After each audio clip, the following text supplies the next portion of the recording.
670 free shipping. हे पहा मेवाड तिसऱ्या ब्रँडची साडी पाही. खूपच सुंदर साडी पहा, मी खोलून दाखवते.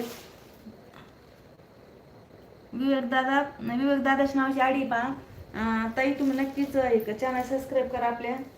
हे पहा केलं होतं ताई सबस्क्राईब.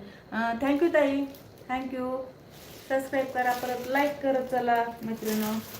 दाखवायची की साडी खोलून. खूप सुंदर साडी पहा, मेवाड तिसऱ्या ब्रँडची साडी आहे. हे पहा जशी काठ आहे तसं पदर आणि असं ब्लाऊज पीस आहे पायावरती. असा खूपच सुंदर असा ब्लाऊज पीस आहे. आणि पदर पण असायचे पहा. दोन्ही पण साईडला अशाच बॉर्डर दिल्यात पहा, दोन्ही पण साईडनी. खूपच सुंदर. मध्ये असं पिस्ता कलर आहे पहा, मध्ये पिस्ता कलर आहे आणि हा राणी पिंक कलर आहे पहा. खूप सुंदर असं कॉम्बिनेशन पहा साडीचं. खूप सुंदर साडी. हाईटला लांब रुंदीला आणि सॉफ्ट कपडा आहे पहा. असा एकदम असं सॉफ्ट मध्ये फॅब्रिक येतं पहा. मेवाड तिसऱ्या ब्रँडची साडी.